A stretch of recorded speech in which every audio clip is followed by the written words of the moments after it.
হজরতে নিজামুদ্দিন আউলিয়া আল্লাহর এক ওলি আসলেন। তাই একবার খুব বড় এক বেমার পড়ছে।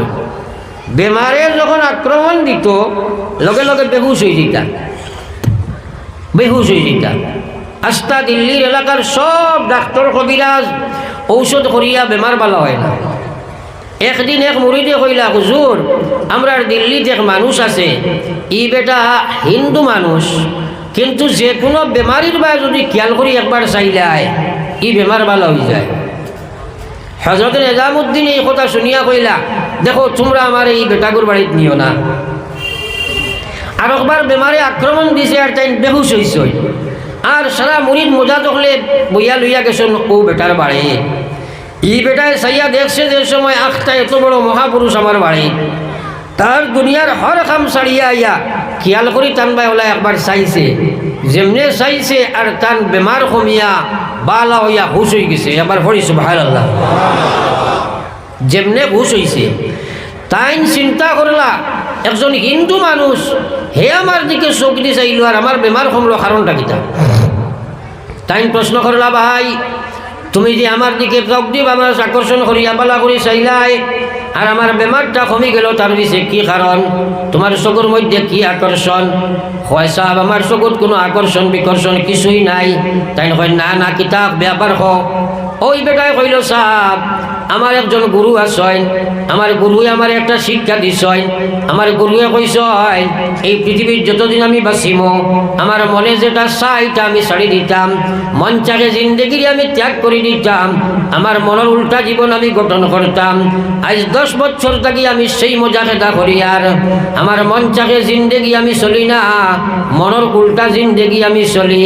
যার কারণে এই সাধনার কারণে আমার চক্ষের মধ্যে এই শক্তি হইল, আমি কোনো বেনামে কোনো বেমারি মানুষের ভাই যখন আমি চাই সঙ্গে সঙ্গে রোগমুক্ত হয়ে যায়। হযরতে নিজামুদ্দিন আউলিয়া ওলি আল্লাহ ওগুলোর দূরদর্শন থাকে জিয়াদ থাকে আপনার গভীরে। তাই চিন্তা করলা দেখলাই নি কারবার একজন বিধর্মী মানুষ আর হে তার নফসর লগে একটা জেহাদ নফসর লগে করিয়া আর তোখানে আগুয়াইল, কিন্তু হে তো এখনো অন্ধকার রইল, হে এখনো তো আপনার কুফরির মাঝে রইল। ও ওলি আল্লাহ কিছু আপনার বিধি জ্ঞান থাকে। তাই তারে প্রশ্ন করলা, ভাই তোমার গুরুয়ে তোমারে শিক্ষা দিছেন তোমার মনে যেটা চায় ওটা তুমি ছাড়ি দিতাই, মনে যেটা চায় না ওটা তুমি করতাই, তাহলে তুমি এই কথা আজীবন মানিয়া যাইবাইনি? কইল জয়। তাই কইলা তাহলে সত্য গুরু সত্য শিষ্য যদি তুমি হয়ে থাকো তাহলে সত্য কথাটা ব্যক্ত করো দেখি। তোমার মনে কইছে মনের উল্টা জীবন করতায়, মনে যেটা চায় ওটা ছাড়ি দিতাই, তোমার মনে কোনোদিন ই কথা কইল নি যে তুমি মুসলমান হইতাই? পুরা একটা বেফেস পাইছিল মাথা না খেলে আমায় গেছে না। এখন কতবিল মাথা উঠা ঘুরাইয়া কইল, হুজুর আপনার ফেসোটা কি বারোইবার আমার কাছে কোনো লাইন নাই, আপনি দয়া করিয়া আমারে মুসলমানের কলিমা পড়াইয়া মুসলমান বানাইলা থোড়া কথা চিন্তা করুন চাই যে আল্লাহর কারবার যে বিধর্মী মানুষে তার নফসর লগে জেহাদ করছে আর আগুয়াই গেছে যখন নিজামুদ্দিন যে মেমার ফলাইয়া ফাটাই দিছে নো বলে যাও যাও হে নফসর লগে জেহাদ করিয়া উল্টা জীবন বানাইয়া আগুয়াই গেছে, তুমি খালি টেপ দিবাই, খালি যাইবাই আর তুমি খালি টেপ দিবাই, বাকি কাম আমি করম, আমি আমার বন্দারে জায়গাত লই আইম। ও ভাই তুমি নিজের ভাই একবার চিন্তা করো, তোমার বাপ দাদা 14 চুরি থাকি মুসলমান মারিয়ার এখনো 2 রাকাত নমাজ তোমার বা লই না, নফসর গুলাম বনিয়া তোমার জীবন গঠন করদায়, বেনমাজি অবস্থায় তুমি মারা যাইবাই। ইয়াদ রাখিও আল্লাহর গুলাম তোমার কবর জাহান্নামের গাড়া হয়ে যায়। একবার কোন নাউজুবিল্লাহ। তাইলে আজ থাকি আমরা এই মাহফিলের সারায় হয়তো আমারও জীবনের শেষ ওয়াজ হইতে পারে আর আপনার অবৌতর জীবনের শেষ ওয়াজ হইতে পারে। এখানে আল্লাহর ভাই দিল দিয়ে ও কথাখান নিয়ত করিলাই আর জীবনে আমরা কোনোদিন নমাজ ছাড়িতাম না। এবার কই ইনশাআল্লাহ, আর তোলা মারি কই ইনশাআল্লাহ। নারায়ে তাকবীর, নারায়ে তাকবীর, দ্বীন-এ ইসলাম। আমরা সবাই নামাজ পড়িমু তো ইনশাআল্লাহ। আল্লাহরে কই আল্লাহ তুমি কবুল ফরমাও, আমিন। আমার ভাই ওগুলার বুজুর্গ হল নামাজ নিশ্চয় আপনি পড়িবার ইচ্ছা ইরাদা করছো রে ভাই, কিন্তু শয়তান পিছনে আছে, শয়তানে তোমার সুযোগ দিচ্ছ নাই। আমার আল্লাহ কইয়া আইয়ুহাল্লাযীনা আমানুত্তাকুল্লাহ, ও পৃথিবীর ইমানদার তোমরা আমারে ডরাও, হাক্কা তুকাতিহি, যেভাবে ডরাইবার হক আছে ওলা ডরাও। অর্থাৎ যে ডরে তোরে আল্লাহর নাফরমানি ছড়াই দিলায়, যে ভয়ে তোরে আল্লাহর বিধানও খাড়া করিলায়, ওলা ডর ওলা ভয় তোমরা করিলাও। ওয়ালা তামুতুন্না, তোমরা মরিও না। আল্লাহ না খোদরা ওয়ালা তামুতুন্না, তোমরা মরিও না। কিন্তু আমরা মরা লাগবো না, তোমরা মাতই না, সারা মরা লাগবো না। আল্লাহ খোঁজা মরিও না, খোয়া খোঁজা ইল্লা ওয়া আনতুম মুসলিমুন। মরো মরো না মরিয়া তোমরা উপায় নাই, মরা লাগবো তোমরা মরো, কিন্তু মুসলমান হইয়া মরো। ও ভাই তুমি নিজের একবার প্রশ্ন করো না, পয়লা নম্বর ইমানিয়ত খানের মধ্যে ইসলাম তোমার ফুটাইয়া উঠাইলাই না, তোমার ইবাদত খান মুসলমান বানাইলাই না, খারে লইয়া তুমি মরতাই একবার চিন্তা করো। আল্লাহ কইছে হাক্কা তুকাতিহু, হাক্কা তুকাতিহি, ওলা ডর ডরাও, যে ডরে আল্লাহর নাফরমানি ছাড়ায়। এখন আমরা আল্লাহর কতখান ডরাইছি একবার চিন্তা লাগাও।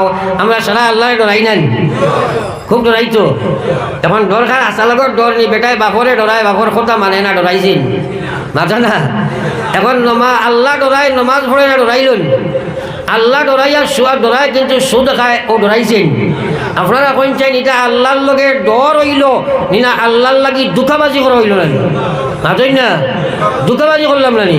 বলে আল্লাহ তোমারে ডরাই, সুদ খাই, কখন আউযুবিল্লাহ, হ্যাঁ ও ডর হইছে নি না, এটা ধোঁকাবাজি। আমার আল্লাহ কইছে ও গোলাম ইয়াদ রাখিও, আমি আল্লাহ কইয়ার ফা আম্মা মান খাফা মাকামা রাব্বিহি ওয়া নাহান নাফসা আনিল হাওয়া ফাইনাল জান্নাতা হিয়াল মাওয়া। আল্লাহ কয় যে গোলামে ও কথা ডরায়, একদিন আমার মালিকের সামনে তো আমি দণ্ডায়মান হতে হবে, আমার জীবনের হিসাব লইয়া গিয়া আল্লাহর সামনে দাঁড়ানি লাগবো।